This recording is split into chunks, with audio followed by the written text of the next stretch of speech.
요한계시록 4장 1절의 말씀입니다. 요한계시록 4장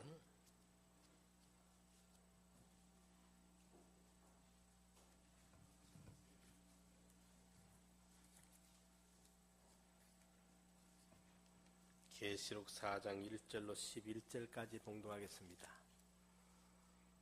이 일 후에 내가 보니 하늘에 열린 문이 있는데 내가 들은 바 처음에 내게 말하던 나팔 소리 같은 그 음성이 가로되 이리로 올라오라. 내 후에 이후에 마땅히 될 일을 내가 네게 보이리라 하시더라. 내가 곧 성령에 감동하였더니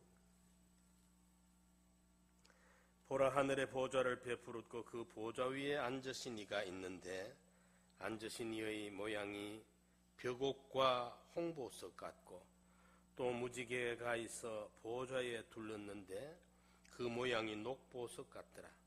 또 보좌에 둘려 24 보좌들이 있고 그 보좌들 위에 24 장로들이 흰옷을 입고 머리에 금면류관을 쓰고 앉았더라.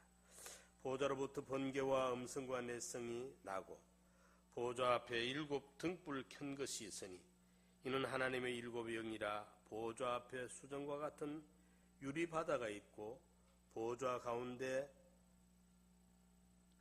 가운데와 보좌 주위에 4 생물이 있는데 앞뒤에 눈이 가득하더라. 그 첫째 생물은 사자 같고 그 둘째 생물은 송아지 같고 그 셋째 생물은 얼굴이 사람 같고 그 넷째 생물은 날아가는 독수리 같은데 4 생물이 각각 6 날개가 있고 그 안과 주위에 눈이 가득하더라. 그들이 밤낮 쉬지 않고 이르기를 거룩하다 거룩하다 거룩하다 주 하나님 곧 전능하신 이여 전에도 계셨고 이제도 계시고 장차 오실 자라 하고 그 생물들이 영광과 존귀와 감사를 보좌에 앉으사 세세토록 사시는 이에게 돌릴 때에 24 장로들이 보좌에 앉으신 이 앞에 엎드려 세세토록 사시는 이에게 경배하고 자기의 면류관을 보좌 앞에 던지며 가로되 우리 주 하나님이여 영광과 존귀와 능력을 받으시는 것이 합당하오니 주께서 만물을 지으신지라. 만물이 주의 뜻대로 있었고 또 지으심을 받았나이다 하더라. 아멘. 오늘 봉독한 이 계시록 4장의 말씀은 천상에서 드려지는 예배의 한 광경을 우리에게 보여주고 있다고 보면 되겠습니다. 사도 요한이 성령의 감동을 받아 환상 중에 보게 하늘 보좌의 광경은 다음과 같습니다. 먼저 찬란한 하나님의 보좌가 있고 그 위에 심판자이신 하나님이 앉아 계시며 보좌를 중심으로 하여 우주적 교회의 대표로 상징되는 24 장로들이 둘러앉아 있고 보좌로부터 성령께서 나오사 보좌 앞에 함께 계십니다. 또한 보좌 앞에는 수정 같은 유리바다가 있으며 보좌 가운데와 주위에는 모든 피조물의 대표를 상징하는 4 생물이 배설하여 있는데 이 4 생물은 24 장로들과 더불어 하나님을 경배하며 하나님께 찬양을 드리고 있습니다. 여기서 하늘 보좌에 앉으신 절대적 영광의 삼위일체 하나님의 등장은 장차 진행될 말세의 대재앙은 물론 최후의 심판과 구원이 궁극적으로 하나님의 주권과 섭리에 달려있음을 보여주는 것입니다. 그리고 4 생물과 24 장로들의 입을 빌린 초월적 자존자로서의 여호와 하나님의 영원성, 창조자로서의 절대 주권에 대한 찬양도 이를 강조하고 있습니다. 이러한 본문의 말씀을 통하여 우리가 얻어야 할 교훈, 이 천상의 예배 장면을 보면서 우리 함께 생각해 보고자 합니다. 첫 번째로는 찬양과 경배를 받으실 보좌에 앉으신 분의 모습이 여기 그려져 있습니다.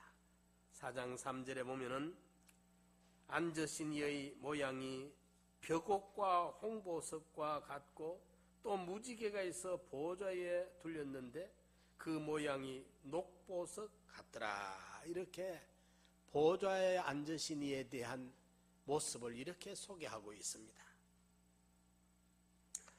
우리 하나님께서는 모양도 없으시고 우리 인간의 눈으로 볼 수 있는 형체가 없으신 완전자이십니다.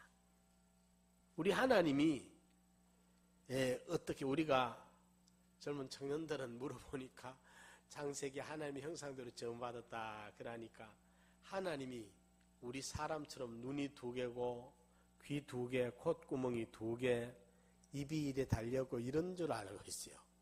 이런 존재가 아닙니다. 우리가 하나님의 형상대로 지음받았다는 말은 인격성을 상징하는 것이지 어떤 이목구비가 하나님처럼 생긴 그런 존재가 아니라고 말합니다. 그렇기 때문에 하나님은 우리가 육안으로 볼 수 있는 그런 형체를 가지신 분이 아니십니다. 회전하는 그림자도 없으신 분이십니다.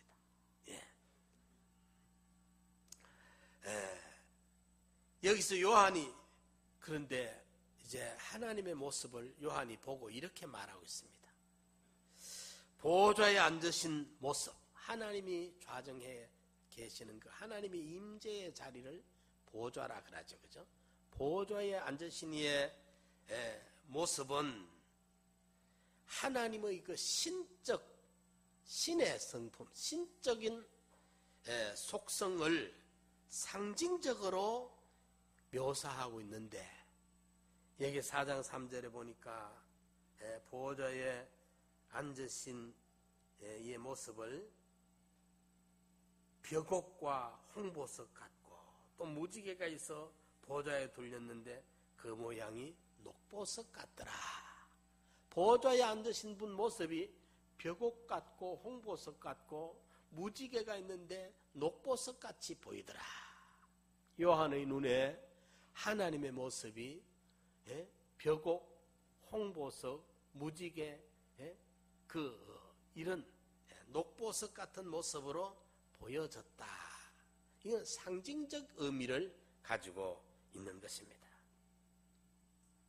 그런데 여기 벽옥 같다고 했는데 벽옥은 우리가 잘 들어야 됩니다. 하나님의 모습이 보좌에 앉으신 이는 하나님인데 삼위일체 하나님이신데 그때 요한의 눈에 보여진 보좌에 앉으신 분의 모습은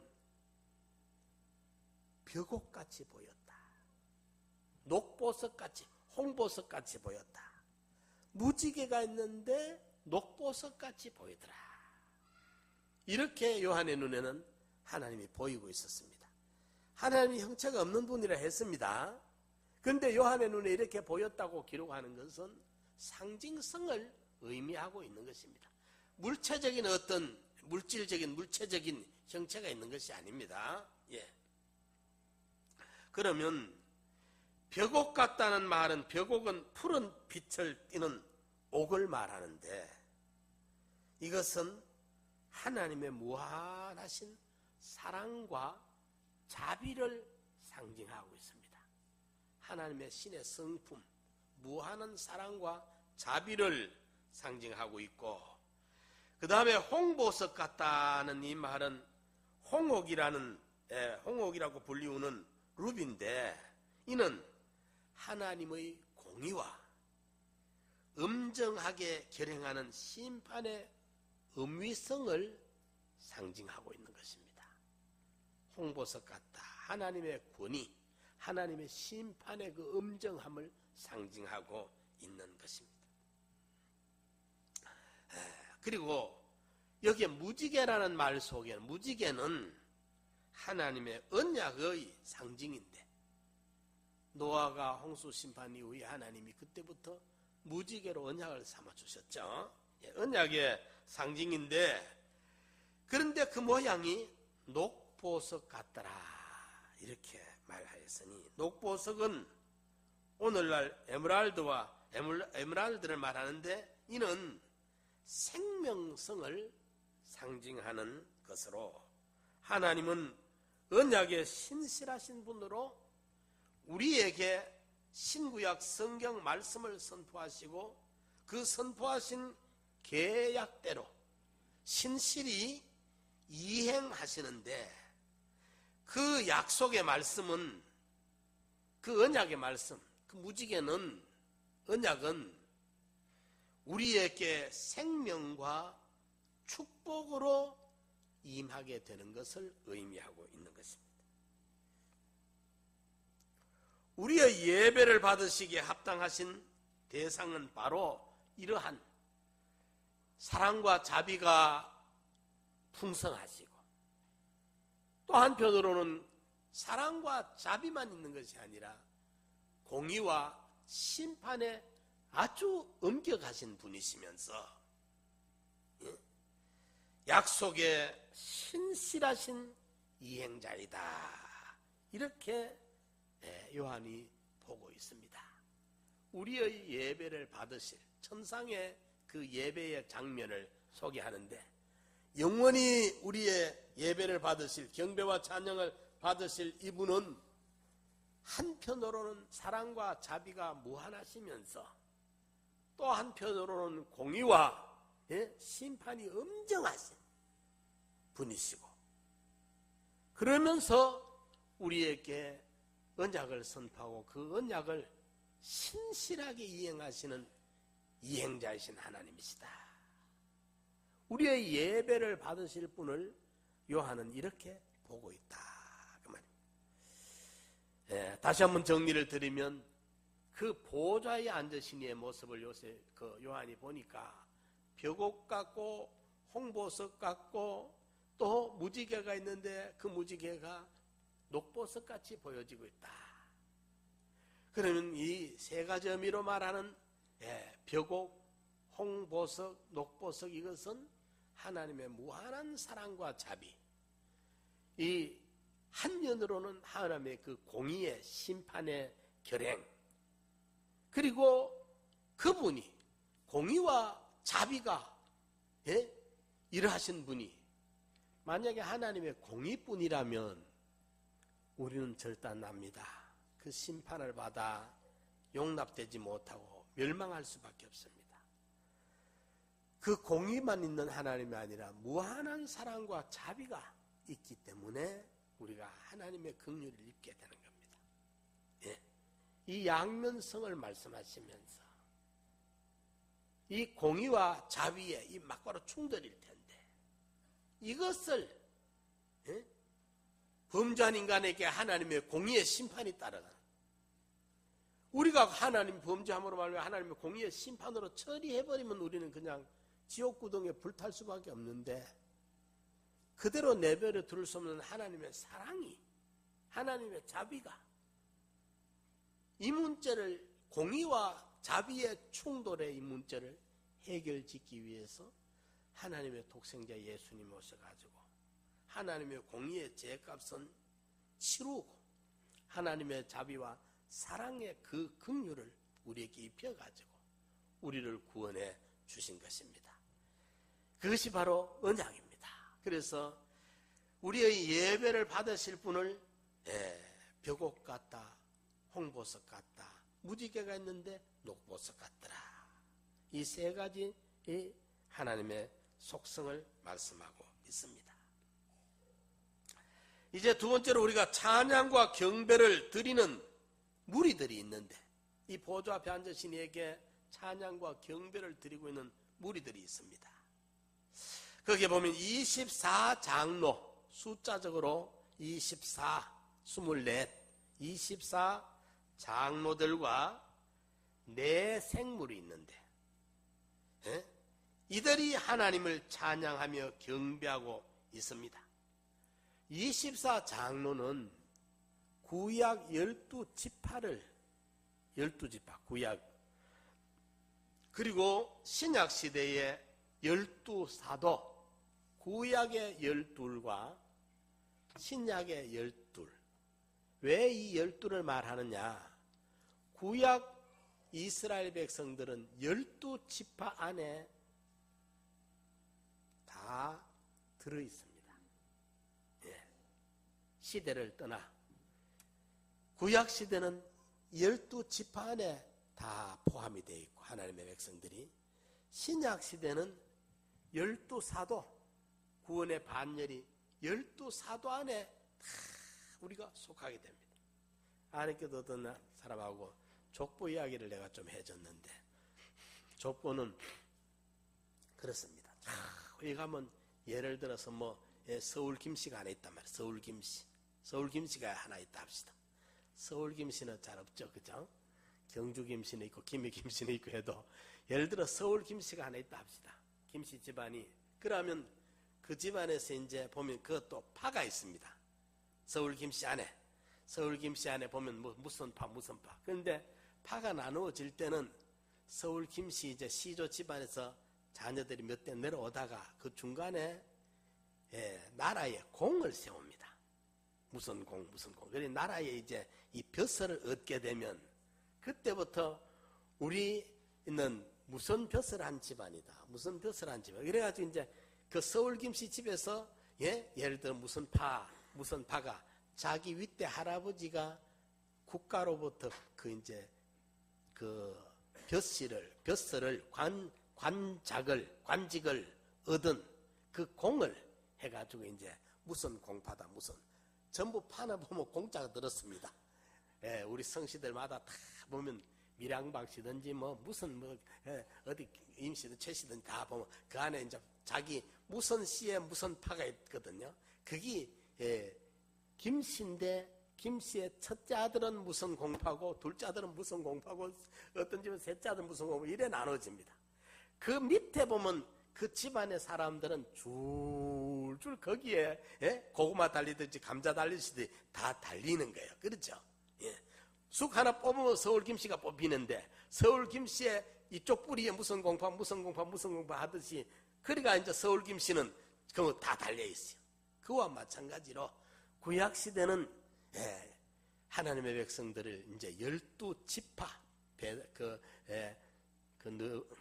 루벤 지파, 레위는 그하고 이제 제사장 지파지만, 시몬 지파, 유다 지파, 갓 지파, 므낫세 지파, 전부 에브론 지파, 이렇게 해가 12지파 안에 구약 백성들은 다 속하게 됩니다.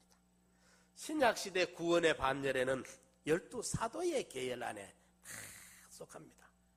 육이 우리 혈육적으로 족보가 있듯이 영적으로도 반열이 사실 있습니다. 보면 영적으로도 구원의 반열이 있어요. 이래가지고 이제 처음에는 예수님의 12 베드로, 안드레, 요한, 야고보 12지파가 있죠. 12사도가 있죠. 그 사도로 시작돼가지고 그 밑에 속사도, 그 밑에 속사도 밑에 교부, 교부 밑에 감독, 이러면서 거기에 전부 이제 달리듯이 이래가지고 있어요. 그래서 24장로라 할 때는 구약 12지파에 속한 전부를 다 총회해가지고, 그 다음에 신약 12사도에 속한, 신약에 12사도 빼보고 그 외에 그리스도인이 있느냐? 없습니다.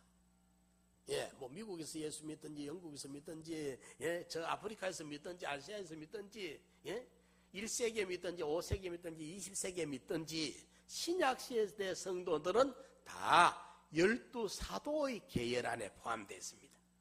그래서 여기 24장로라는 것은 구약 12지파와 신약 12사도, 이걸 24로 합해서 말하는데, 이거는 구약 이스라엘 백성들의 총수, 신약 이스라엘 백성들의 총수, 하나님의 택한 백성들의 전부를 여기에 24장로 안에 포함되는 24장로로 상징하고 있습니다.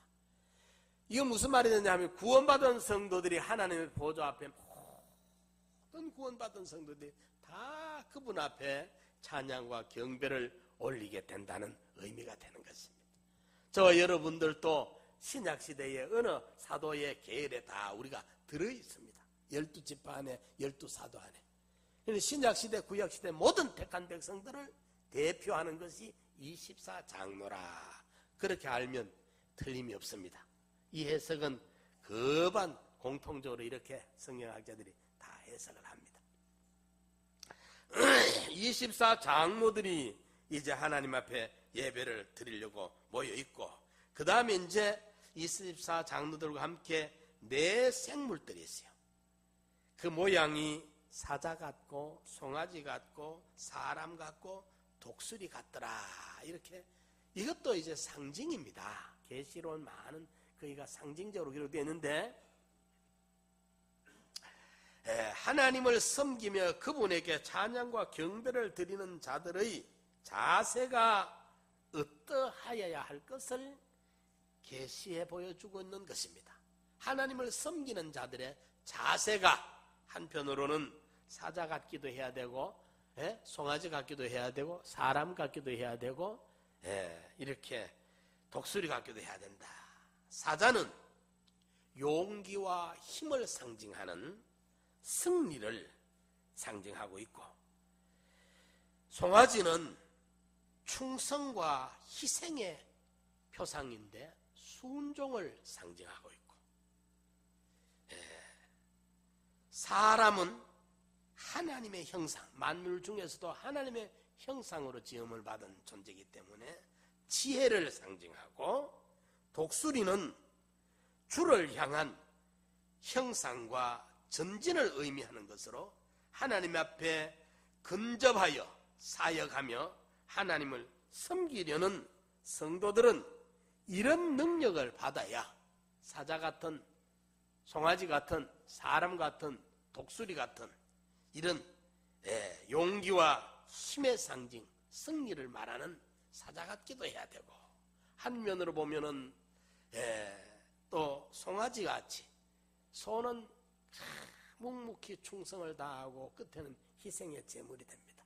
이래 죽도록 충성과 희생하는 순종의 자세를 취하고, 또 한편으로는 하나님의 형상대로 지음받은 사람은 이 지혜를 상징합니다. 그래서 모든 만물을 다스릴 수 있는 이 지혜로워야 되고, 독수리처럼 우리는 끝없이 전진하는, 향상하는 이런 의미로 하나님 앞에 우리의 자세가 만들어져야 돼. 하나님을 경배하는 자들의 자세는 사자 같기도 하고, 송아지 같기도 하고, 사람같이 보이기도 하고, 독수리같이도 보인다. 이것은 그 상징적인 성격, 자세를 의미하고 있는 것입니다. 성도들은 이런 능력을 받아 가져야 하나님을 바로 섬길 수 있음을 말하고 있고, 그런데 여기 보면 이렇게 생겼는데 한쪽으로 보면 사자 같고, 한쪽으로 보면 사람 같고, 또 독수리 같고, 송아지 같고 이런데 6 날개가 있고 눈이 가득하더라 이랬어요.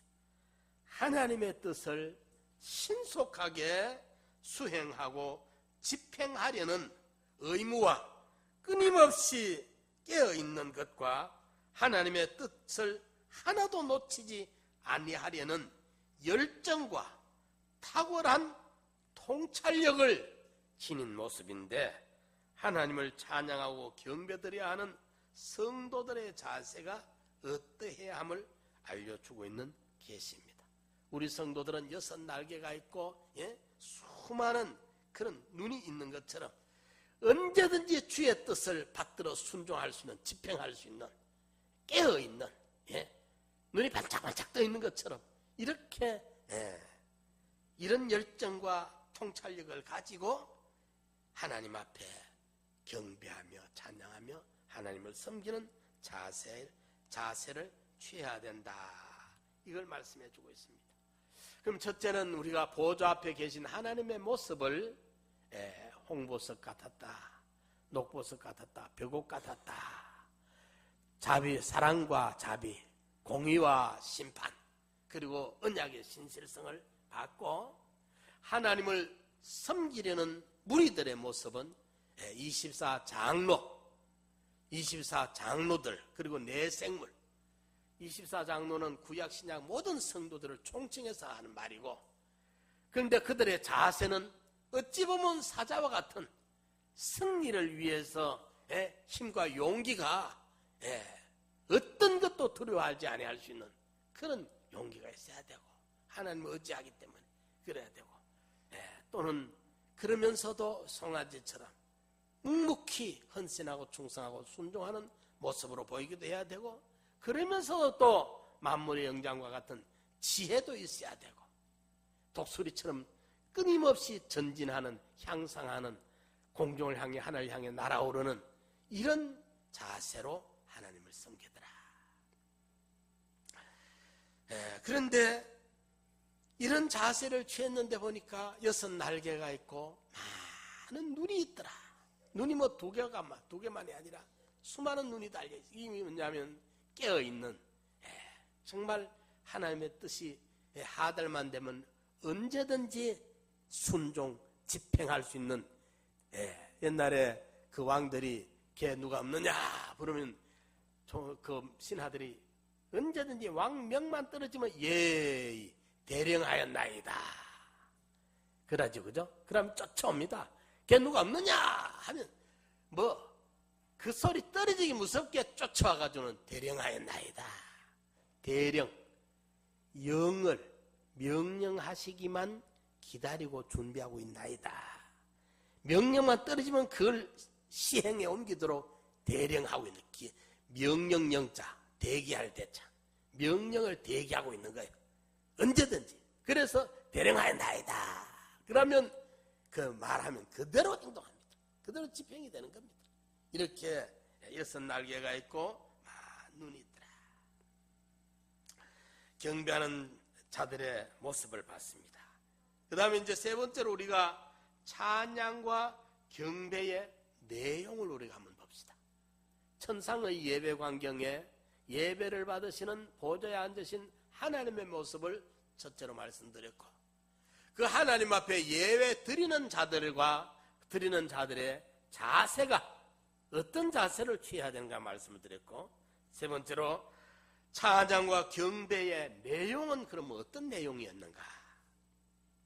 그들은 밤낮 쉬지 않고 이러기를 거룩하다 거룩하다 거룩하다 주 하나님 곧 전능하신 이여 전에도 계셨고 이제도 계시고 장차 오실 자라 하고, 그 생물들이 영광과 존귀와 감사를 보좌에 앉아서 세세토록 사시는 이에게 돌릴 때에 24장로들이 보좌에 앉으신 이 앞에 엎드려 세세토록 사시는 이에게 경배하고 자기의 면류관을 보좌 앞에 던지며 가로되 우리 주 하나님의 영광과 존귀와 능력을 받으시는 것이 합당하오니 주께서 만물을 지으신지라 만물이 주의 뜻대로 있었고 또 지으심을 받았나이다 하더라. 이렇게 네 생물들이 밤낮 쉬지 아니하고 거룩하다 거룩하다 거룩하다 거룩하다 이 거룩을 노래 부르고 있고, 24장로들이 함께 보좌 앞에 앉았다가 24장로들이 면류관을 벗어서 그 보좌 앞에 던졌더라. 내팽개치게 던지, 아니 모습과 집어 던지는 게 아닙니다. 그런 뜻으로 던졌다가 아니고, 직접 그 앞에까지 갔다가 드릴 수 있는 그게 아니라 너무나도 의미로우신 분이시니까 이 24장로들이 면류관은 신앙에 승리한 것인데, 믿음으로 세상에 살아가지고 승리한 성도들의 영광, 성도들의 쌍급, 이게 면류관인데, 24장로들이 이 땅의 성도들이 하늘나라 가서 보면은 그때 내가 사자굴에서도 믿음 지켰던 그 면류관이 풀무불에서도 두려워하지 아니하고 신앙 승리했던 그 승리의 면류관이 하늘나라 가서 보니까 그게 내가 한 게 아니고 주님이 능히 이기도록 힘주시고 능력 줘서 그때 이겼구나, 그때 그 승리를 했구나를 깨달아요. 그래서 영광 받은 걸 내가 누릴 수가 없어. 알고 보니까 주님이 승리하게 해주셨던 것이고 주님이 영광되게 해주셨던 것이고, 이러니까 이 영광을 차지할 분은 주님이십니다 하고 그걸 돌려드리는 장면이라 그 말입니다. 우리가 세상에서는 그 몰랐는데 하늘나라 가서 보면 그분의 은혜가 아닌 것이 없고 그분의 특별한 손길이 아닌 것이 없고, 내가 그때 승리했던 것도, 그때 내가 믿음 지켰던 것도, 그때 영광스러운 구원을 이루었던 것도 가서 알고 보니까 전부 주님의 은혜고 주님의 손길이고 주님이 다 준비했던 것이니까, 알고 나니까 내가 영광을 누리고 있을 수가 없어. 죄성에서, 황송해서 주님이 해준 것이니까 이게 주님에게 돌려드린 게 맞습니다.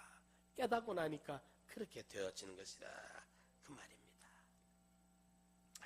그들은 밤낮 쉬지 않고 최상급의 찬양과 경배를 드렸으며 전능자 하나님, 영존하신 하나님에게 영광과 존귀와 감사를 돌리며 그분 앞에 한없이 겸손하게 엎드려서 경배하고 모든 영광을 그분에게 돌리며 자신들이 받아 쓰고 있던 승리의 멸류관도 전적 주님의 은혜였음을 고백하고, 진실로 고백하고 인정하게 되었던 것입니다. 예. 사랑하는 성도 여러분, 우리 모두 이런 놀라운 은혜의 자리, 축복의 자리, 영광된 자리에 우리도 나아가가지고 그날이 임하면 우리도 보좌에 앉으신 그분 앞에 가가지고, 여기 24장로라는 그 속에 우리가 들어있어요. 우리도 그 자리에 가서 그 엄위한, 그 영광스러운 그 예배, 천상의 예배의 광경, 그 속에 우리도 동참해가지고 영존하신 하나님, 모든 것을 주권 섭리하신 그분 앞에 우리도 이렇게 최상급의 찬양과 영광을, 경배를 우리가 돌리게 될 것입니다. 이 땅에서 우리가 좀 더 하나님을 깨닫고 알고 그분을 정말 지난주 하나님을 대접하라. 자기를 대접할 줄 아는 사람, 이웃을 대접할 줄 아는 사람, 나아가서 하나님을 대접할 줄 아는 사람이 돼야 되는데 우리가 하나님을 잘 몰라요. 그러니까 하나님 대접한다는 것이 참 우리 수준에서 대접하니까. 그래, 지난주일에 제가 그 설교하고 난 다음에 새벽기도 때는 그걸 생각해 봤습니다. 다니엘을 생각해 보면 하나님을 어떻게 대접하는 걸 좀 알 수 있거든. 사드락 메삭 아벳느고가 풀무불 앞에서도 꼼짝도 안 하고 그 느부갓네살 왕 앞에서 두려워하였던 그게 하나님을 하나님답게 대접하는 거거든요. 본토 친척 아비 집을 떠나라 하니까 두말 안 하고 예하고 떠난 게 하나님을 대접할 줄 아는 거. 그 늦은막에 낳았던 아들을 18살 키워놨는데 하나님이 사람의 말대로 네 아내 말대로 쫓아내보내라 하니까 그 이튿날 아침에 일찍 일어나서 쫓아보냅니다. 그분 아닙니다. 독자 약속해서 얻은 독자 100세에 낳은 이삭 다 키워가 청년 만들어놨는데 하나님이 모리아산에 가서 번제로 잡아바치라 하니까 예 하고 잡아바치러 그 이튿날 아침에 일찍 출발합니다. 이게 하나님을 하나님답게 대접하는 거거든. 하나님을 하나님답게 대접하는 거예요. 그게 하나님을 경외하는 거고, 그게 하나님을 절대 신뢰하는 거고, 그게 하나님을 의지하는 거고, 그게 하나님을 순종하는 거고, 그게 하나님을 외아들보다 더 사랑하는 거고, 하나님이 최고의 대접을 아브라함을 통해 받는 거예요. 최고의 대접을. 다니엘이 다리오 왕의 오른팔이라 입에 혈할 만큼 왕 앞에 인정받고 신임받고 했는데 하나님이냐 다리오 왕이냐 문제를 딱 걸어버리니까 다니엘에게 하나님 외에 인간적으로 할 때는 다리오 왕이 죽으라 모두 살면 살 만큼 충복이고 그 사랑받는 신하였지만은 하나님이냐 다리오 왕이냐 이 둘 중에 누굴 더 선택할 거냐 문제가 딱 생기니까 다니엘에겐 다리오 왕은 없어져 버립니다. 이 하나님의 비교급이 아니에요. 이 비교가 안 돼. 이러니까 조서가 내려줄 뻔히 알면서도 집으로 돌아가서 예루살렘을 향한 문을 열어놓고 정한 시간에 세 차례 기도한다 이 말이에요. 사자굴에 들어가는 거 이런 거 마음에 안 둬. 그것이 하나님을 하나님답게 대접하는 거라고. 그렇지 않습니까?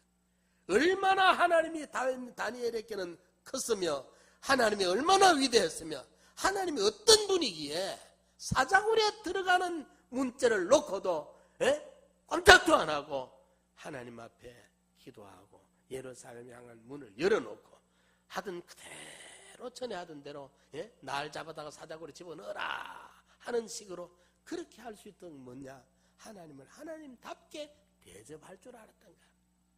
정말 하나님은 사드락 메삭 아벳느고를 다니엘을 통해 가지고 요셉을 통해서 아브라함을 통해서 하나님의 권위에 맞는 대접을 받으신 거예요. 그러니까 하나님이 그들을 또 그렇게 대접을 해 주셨던 거라. 우리도 이제 잠시잠깐의 조만간에 천상의 예배 광경과 같은 이런 자리에 우리가 나가야 되고 이런 은혜의 자리에 이 영광스러운 자리에 우리가 나가야 되는데 그날이 오기 전에 이 땅에 있는 동안에서도 우리는 하나님 앞에 이 거룩한 주일을 지키며 하나님 앞에 예배드리는 이 시간에 우리가 정말 지성을 다해가지고 우리 사람들 눈에 보이기에는 사람들만 몇 명 모이는 게 아니라 두세 사람이 모이더라도 여기에 우리의 찬송을 받으실 영광을 받으실 우리의 예배를 받으시리는 천상천하의 가장 위대하신 천지의 대주제 주권자 되시는 만왕의 왕이신 이 하나님이시기 때문에 이 하나님을 우리가 마음에 남들은 보잘것없이 보도 많은 나는 그분이 어마어마하게 무궁무진하게 크신 분으로 내 마음에 모시고 이 예배에 참여하는 이분을 경배하는 이분을 경외하는 이런 마음으로 우리가 예배드리는 이 땅에서 그분을 모시는 삶을 살다가 이 천상의 예배 광경과 같은 이 자리가 임할 때 우리가 그때 우리도 세상에서 승리하고 우리 면류관 벗어 하나님 앞에 돌려드리면서 하나님께 영광 돌리는 이런 주인공들이 다 되시기를 축원합니다. 우리 다 같이 한번 통성으로 기도드립시다.